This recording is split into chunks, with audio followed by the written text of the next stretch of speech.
मेरा नाम कृष्ण है और मेरा संबंध उत्तर प्रदेश के एक छोटे से कस्बे मोहनगढ़ के पास के गांव से है। पिताजी की नौकरी बेंगलुरु में हो गई थी और हम सब वहीं शिफ्ट हो गए थे। यह उन दिनों की बात है जब मैंने 12वीं की परीक्षा देकर छुट्टी पाई थी और मेरा ज्यादातर समय दोस्तों के साथ घूमने और इंटरनेट पर बीतता था। कोई खास काम नहीं था। एक दिन मैंने मोहनगढ़ में अपने पैतृक घर जाने का कार्यक्रम बनाया, जहाँ अब मेरी दादी माँ और 2 चाचा जी और उनकी परिवार रहती हैं। बड़े चाचा जी, जो सरकारी कर्मचारी थे, अब इस दुनिया में नहीं है। उनके 2 बच्चे हैं। बेटा 16 साल का है और बेटी 14 साल की है। छोटे चाचा जी की अभी शादी नहीं हुई, वह भी सरकारी कर्मचारी हैं। मैं वहां शाम को पहुंचा तो बहुत गर्मी थी। जेठ का महीना चल रहा था, जिसमें सूरज आग बरसा रहा होता है। मुझे देखकर सब बहुत खुश हुए। हम सब ने मिलकर रात का खाना खाया और सोने की तैयारी करने लगे। गांव और देहातों का माहौल ऐसा ही होता है कि लोग खुली छत पर चारपाइयां बिछाकर सोते हैं। छोटे चाचा जी और बड़े चाचा जी का बेटा, मेरा चचेरा भाई, नीचे अपने कमरे में ही सोते थे। वैसे भी मेरे चचेरे भाई को रात देर तक टीवी देखने का शौक था। चाची जी ने मेरी चारपाई भी छत पर लगा दी थी। मैं सफर की वजह से बहुत थका हुआ था और चारपाई पर लेटते ही कुछ ही देर में मेरी आंख लग गई। रात को जब सब सो रहे थे, अचानक मुझे गर्मी और प्यास की शिद्दत महसूस हुई और मेरी आंख खुल गई। साथ वाली चारपाई पर चाची जी सोई हुई थीं। जब मैंने देखा तो उनकी चारपाई खाली थी। मैंने सोचा शायद वह शौचालय गई होंगी या प्यास लगने की वजह से पानी पीने गई होंगी। मैं चारपाई से उठा और छत पर बने एक छोटे से कमरे की तरफ चल पड़ा, जहाँ पानी का ठंडा मटका रखा हुआ था। जब मैं कमरे के दरवाजे पर पहुंचा तो दरवाजा बंद था, लेकिन दरवाजे के नीचे से हल्की सी रोशनी छनकर बाहर आ रही थी। मुझे पहले तो हैरानी हुई, अगर चाची जी पानी पीने आई हैं तो दरवाजा बंद करके क्यों पानी पी रही हैं? और अगर वह अंदर नहीं है तो फिर ये रोशनी किस चीज की है? मैंने दरवाजे को हल्का सा धकेल कर खोलने की कोशिश की तो वह अंदर से कुंडी लगी हुई थी। मैं अभी इसी सोच में था कि मुझे अंदर से किसी के दरवाजे की तरफ चलकर आने की आवाज आई। मैंने जल्दी से यहाँ वहाँ देखा। मुझे कमरे के साथ बाहर वाली साइड पर एक तुलसी का चबूतरा नजर आया। उसकी पिछली साइड पर कोई 2 से 3 फीट जगह खाली थी। मैं जल्दी से वहां जाकर छिप गया। कुछ ही मिनटों के बाद हल्का सा दरवाजा खुलने की आवाज आई और कोई बाहर निकला। उसने इधर उधर देखा और सीधा तुलसी के चबूतरे के साथ बनी क्यारी की तरफ आने लगा। मैंने गौर से देखा तो मुझे चाची जी दिखाई दी, जो कि क्यारी की तरफ आ रही थी। मैं तुलसी के चबूतरे के साथ बने एक छोटे से मंडप, जो कि 4 से 5 फीट ऊंचा था, के नीचे पैरों के बल बैठा यह नजारा देख रहा था, लेकिन मुझे वहां कोई देख नहीं सकता था। चांद की हल्की रोशनी में मुझे सब साफ नजर आ रहा था। जब चाची जी क्यारी के करीब पहुंची तो मैंने देखा कि चाची जी ने वहां से कोई चीज उठाई और दोबारा उसी कमरे की तरफ वापस चली गई। उनके जाने के कोई 2 मिनट के बाद मैं चुपके से वहां से निकला और कमरे की तरफ गया।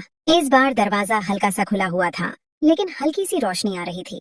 मैंने आहिस्ता से थोड़ा सा दरवाजे को धकेला और सिर्फ आधा ही अंदर करके झांका, तो थोड़ा अंधेरा होने के बावजूद जो नजारा देखा वह मेरे होश उड़ाने के लिए काफी था। अंदर चाची जी बाईं ओर एक कोने में एक चारपाई पर बैठी हुई थी और खुद से खेल रही थी। यह नजारा देखकर मैं होश खो बैठा और जब लगभग 10 सेकंड के बाद मैं कल्पनाओं की दुनिया से वापस आया और जब आंखें खोली तो मेरे पैरों तले जमीन खिसक गई। जब मैंने आंखें खोली तो देखा चाची जी का रंग उड़ा हुआ था और उनकी नजरें मेरे चेहरे पर थीं। मैं अभी डर और शर्मिंदगी की सोच में था कि चाची जी की आवाज मेरे कानों तक पहुंची। कृष्ण, तुम यहाँ क्या कर रहे हो? मैं बिना चाची जी की तरफ देखे तेजी से चलता हुआ सीढ़ियां उतरकर नीचे वाले कमरे में जाकर अंदर से कुंडी लगाकर बैठ गया और डर और शर्मिंदगी से सोचने लगा कि अब आगे क्या होगा। मैं चाची जी का सामना कैसे करूंगा? अगर उन्होंने किसी को बता दिया तो? पिताजी की मार और खासकर सबसे छोटे चाचा जी के बारे में सोचकर ही मैं डर रहा था। मेरे छोटे चाचा जी सख्त मिजाज के मालिक थे और मैंने बचपन में उनसे बहुत बार मार खाई थी। मैं वहां आधे घंटे तक बैठा रहा और सोचता रहा और फिर हिम्मत करके उठा, मुंह हाथ धोया और दबे पांव चलता हुआ छत पर आ गया। पहले चाची जी की चारपाई देखी तो वह दूसरी तरफ मुंह करके लेटी हुई थी। मैं चुपके से आकर बिना कोई आवाज किए अपनी चारपाई पर आकर लेट गया और सुबह का इंतजार करते करते न जाने कब आंख लग गई और मैं सो गया। सुबह कोई 9 बजे का वक्त था जब मेरी चचेरी बहन ने मुझे आकर जगाया कि कृष्ण भैया उठो, दादी माँ और माँ नीचे नाश्ते के लिए बुला रही हैं।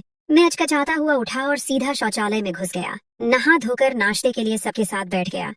दादी माँ और बच्चे भी नाश्ता कर रहे थे। छोटे चाचा जी अखबार पढ़ रहे थे और साथ साथ नाश्ता भी कर रहे थे और चाची जी रसोई से चीजें लाकर नाश्ता लगा रही थी। मैं चोरी चोरी चाची जी की तरफ ही देख रहा था। जब नाश्ता लग गया तो चाची जी भी आकर नाश्ता करने लगी। जब मेरी और चाची जी की नजरें मिली तो हम दोनों ने फौरन नजरें चुरा लीं। हम दोनों एक दूसरे से नजरें नहीं मिला पा रहे थे। मैं बार बार चाची जी की तरफ देख रहा था। अचानक चाची जी ने मुझे गस से भरी नजरों से देखा तो मैं डर गया और मुंह नीचे करके नाश्ता करने लगा। एक अजीब सा डर दिल में था कि चाची जी ने नाश्ते के बाद अगर चाचा जी को बता दिया तो मेरी खैर नहीं है। आज इसी सोच में निवाला गले से मुश्किल से उतर रहा था।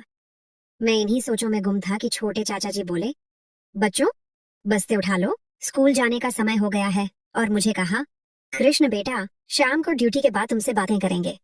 मैंने बस इतना ही कहा, जी चाचा जी। और वह कुछ ही मिनटों के बाद बच्चों के साथ चले गए। दादी माँ अपने कमरे में चली गईं और चाची जी बर्तन उठाकर रसोई में रखने लगी। मैं भी चुपके से उठा और टीवी वाले कमरे में बैठकर टीवी देखने लगा। टीवी में खास मन नहीं लग रहा था। बार बार एक ही बात दिमाग में आ रही थी कि अभी तक चाची जी ने चाचा जी को रात वाली बात नहीं बताई है, लेकिन वह चाचा जी को किसी भी वक्त बता देंगी तो फिर क्या होगा। बस यही डर मुझे खाए जा रहा था। रसोई से चाची जी के बर्तन धोने की आवाज आ रही थी। फिर कुछ देर बाद मैंने देखा कि चाची जी पूरे घर में झाड़ू लगाने लगी, पहले आंगन में, फिर बाकी कमरों में भी। जब वह टीवी वाले कमरे में आई और मुझे थोड़ा रूखे अंदाज में बोली कि कृष्ण बाहर जाओ, मुझे कमरा साफ करने दो, सफाई के बाद बैठकर टीवी देख लेना। मैं खामोशी से उठा और बाहर आंगन में पड़ी चारपाई पर आकर बैठ गया। फिर कुछ देर बाद मैंने देखा चाची जी टीवी वाले कमरे से सफाई करके अपने कमरे में चली गईं और मैं फिर टीवी वाले कमरे में आकर बैठ गया और टीवी लगा लिया, लेकिन दिमाग कहीं और था। थोड़ी देर बाद मैंने कमरे की खिड़की से देखा कि चाची जी अपने कमरे से निकलकर दूसरे कमरे की तरफ जा रही हैं और कमरे में दाखिल होकर अंदर से दरवाजा बंद होने की आवाज आई। मेरे दिल में फिर शैतान ने दस्तक दी और मैं रात वाले वाकये के बारे में सोचने लगा। अचानक मैं वहां से उठा और उस कमरे की तरफ चलने लगा और कमरे के दरवाजे के पास पहुंचकर मैं दरवाजे के अंदर देखने की कोशिश करने लगा, लेकिन दरवाजा लोहे का बना हुआ था और उसमें कोई खास ऐसी जगह नहीं थी जिससे अंदर देखा जा सकता था। मैं अंदर देखने के लिए जगह तलाश कर रहा था। यकायक मुझे जहां दरवाजे का ताला था उसके बिल्कुल नीचे एक छोटा सा सुराख नजर आया। मैंने फौरन वहां आंख लगाई और अंदर का नजारा देखकर खुश हो गया कि चाची जी फिर से वही कर रही थीं। मैं इस नजारे में मग्न था कि चाची जी नीचे बैठ गईं और उनका मुंह तो पहले ही दरवाजे की तरफ था और मुझे ऐसा लगा कि उन्होंने मुझे सुराख से देखते हुए देख लिया है। वह इस वक्त बिल्कुल सुराख की तरफ देख रही थी। मेरी तो उस वक्त हालत खराब हो गई और मैं वहां से भागता हुआ दादी माँ के साथ वाले कमरे में जाकर दरवाजा बंद करके बैठ गया और डर से पागल हो गया और सोचने लगा कि ये मैंने फिर क्या गलती कर दी है। अब तो मेरी खैर नहीं है और चाची जी आज जरूर चाचा जी को बताकर रहेंगी और आज मेरी शामत आएगी। मैं इसी कशमकश में बैठा हुआ सोच रहा था कि आगे क्या होगा मेरे साथ। थोड़ी ही देर बाद मुझे उस कमरे का दरवाजा खुलने की आवाज आई और फिर किसी के कदमों की आवाज आहिस्ता आहिस्ता मेरे कानों में गूंजने लगी और वह आवाज जिस कमरे में मैं बैठा हुआ था उसके नजदीक आती हुई महसूस हो रही थी और मेरे दिल की धड़कन तेज हो रही थी। जैसे ही वह आवाज कमरे के पास पहुंची तो मैं डर से कांपने लगा, लेकिन फिर मुझे साथ वाले कमरे के दरवाजे के बंद होने की आवाज आई और थोड़ी सी खामोशी हो गई। साथ वाला कमरा चाची जी का अपना बेडरूम था। मैंने हिम्मत की और आहिस्ता से चलते हुए कमरे के दरवाजे का ताला खोला जिसमें मैं बैठा हुआ था और थोड़ा सा खोलकर बाहर देखा तो साथ वाला कमरा बंद था। मैं थोड़ा सा सुकून में आया और वापस दरवाजा बंद करके अंदर कमरे में आकर बैठ गया था और दरवाजा बंद नहीं किया और चारपाई पर बैठकर सोचने लगा कि अगर चाची जी मुझसे खुद बात करती हैं तो आगे से क्या जवाब दूंगा और अगर वह शाम को चाचा जी को बता देंगी तो कैसे बच सकूंगा। मैं इन्हीं सोचों में गुमसुम बैठा था और कोई आधे घंटे के बाद यकायक मुझे मेरे कमरे का दरवाजा खुलने की आवाज आई और मैंने मुंह उठाकर देखा तो सामने दरवाजे पर चाची जी थीं और उनको देखकर मेरा रंग पीला पड़ गया। वह कमरे में दाखिल हुई और दरवाजा बंद कर दिया और चलती हुई मैं जिस चारपाई पर बैठा